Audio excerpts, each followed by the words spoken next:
మనకు కావాలి. అందుకంటున్నాడు, దేవా నన్ను విడిపించుటకు రండి, యెహోవా నా సహాయమునకు త్వరగా రండి. ఇప్పుడు కూడా మనం అదే ప్రార్థన చేస్తాం, నాకు సహాయం ఇచ్చేయండి, ఆ పరిస్థితులన్నీ సమస్తం ఎరిగిన దేవుడు అని మనం కూడా ప్రార్థించాం. అలాగే త్వరగా ఇంకా చూడండి 4వ వచనం చూద్దాం.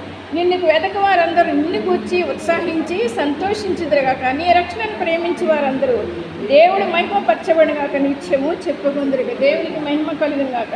నిన్ను వెతక వారందరూ, చూసారా దేవుని వెతకవారు ఎలా ఉంటారంట, ఉత్సాహించి సంతోషిస్తారంట. ఇప్పుడు మనం పాటలు పాడుతున్నాం, ఎలా పాడాము?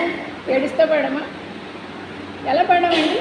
సంతోషంతో పాడామా లేదా? సంతోషం ఆనంద పాటలు పాడినప్పుడు మనం అంటే సంతోషంగా, మరి పత్రికలో ఉంటారు, సంతోషంగా ఉన్నప్పుడంట దేవుణ్ణి గుర్చి పాటలు పాడాలంట.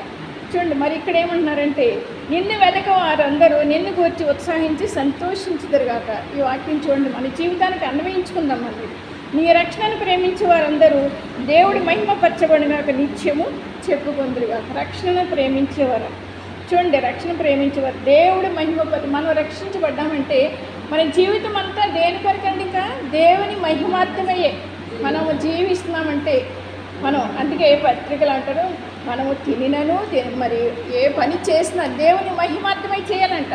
మనము ఏ పని చేసినా మన ప్రవర్తన అంతట్లో కూడా, అందుకే ప్రసంగిలో ఉంటాడు, మన ప్రవర్తన అంతటి కూడా చూడండి. ప్రసంగి 5వ అధ్యాయం ఒక్కసారి చదువుదాము. ప్రసంగి 5వ అధ్యాయము చదవండి, మొదటి నుంచి చదవండి. నీ దేవుడు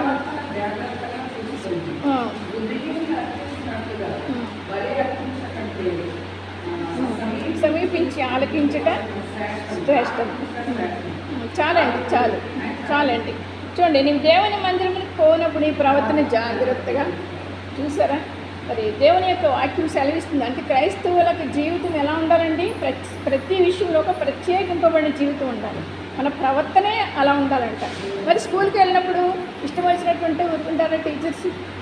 టీచర్స్ ఉన్నారు కదా, మరి మామూలు స్కూల్లోనే అలా ఉంటే దేవుని సన్నిధిలో పరిశుద్ధుడు అయిన దేవుడు 51 ఎత్తులు అంటాడు. ఆయన దహించి వద్దంట, రోషము కలిగిన దేవుడు. ఆయన ముందు అగ్ని మండుతుందంట, ప్రచండవాయువు విసురుతుందంట.